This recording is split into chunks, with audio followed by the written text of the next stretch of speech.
আসসালামু আলাইকুম ওয়া রাহমাতুল্লাহি ওয়া বারাকাতুহু। ইন্নাল হামদুলিল্লাহ সালাতু ওয়াসসালামু আলা রাসূলিল্লাহ আম্মা বাদ। সমস্ত প্রশংসা মহান রব্বুল আলামিনের, অতঃপর নবী মুহাম্মদ সাল্লাল্লাহু আলাইহি ওয়াসাল্লামের প্রতি দুরূদ ও সালাম। আল্লাহুম্মা সাল্লি আলাইহি আল্লাহুম্মা বারিক আলাইহি। সম্মানিত দিনী ভাইয়েরা, আপনাদের সামনে আমি আলোচনা করব শিরক সম্পর্কে। শিরক সম্পর্কে আল্লাহ রাব্বুল আলামিন সতর্ক করে বলছেন সূরা মায়েদা আয়াত নম্বর 72, আউযু বিল্লাহি মিনাশ শাইতানির রাজিম, ইন্নাহু মান ইউশরিক বিল্লাহ ফাকাদ হারামাল্লাহু আলাইহিল জান্নাহ ওয়া মাওয়াহুন নার ওয়া মা লিয-যালিমিনা মিন আনসার। আল্লাহ রাব্বুল আলামিন বলেন, যারা আল্লাহর সাথে শরিক করবে তাদের জন্য আল্লাহ রাব্বুল আলামিন জান্নাতকে হারাম করে দিবেন, তাদের বাসস্থান হবে জাহান্নাম।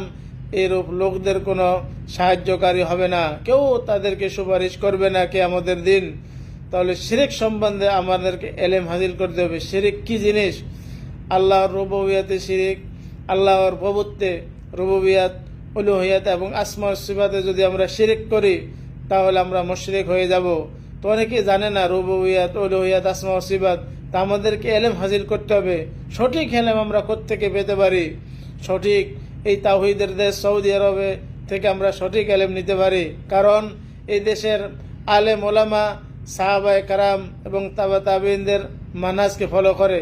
এই দেশে নাই মাজার, এই দেশে নাই পীর, এই দেশে নাই খানকা। আমাদের উপমহাদেশে অনেক পীর, অনেক খানকা, অনেক দল, এক দল আর এক দলের বিরোধী হয়ে তারা বলতেছে তারাই হক পথে, বাতিল সব দল। কিন্তু আপনি যদি দেখেন এই দেশের আলেম ওলামারা একমাত্র সাহাবায়ে কারাম এবং তাবা তাবিঈনদের মানহাজকে অনুসরণ করে তারা চলতেছে, কোনো দলে বিভক্ত তারা নাই।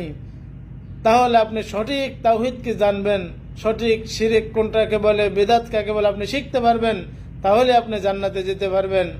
আর যদি আপনি নিজের মন মতো ভাবে কোনো হুজুরকে আপনি ধরে নেন তাহলে আপনি ক্ষতিগ্রস্তদের অন্তর্ভুক্ত হতে পারেন।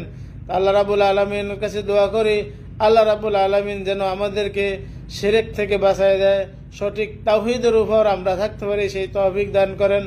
সুবহানাকা আল্লাহুম্মা ওয়া বিহামদিকা আশহাদু আল্লা ইলাহা ইল্লা আনতা আস্তাগফিরুকা ওয়া আতুবু ইলাইক। আসসালামু আলাইকুম ওয়া রাহমাতুল্লাহি ওয়া বারাকাতুহু।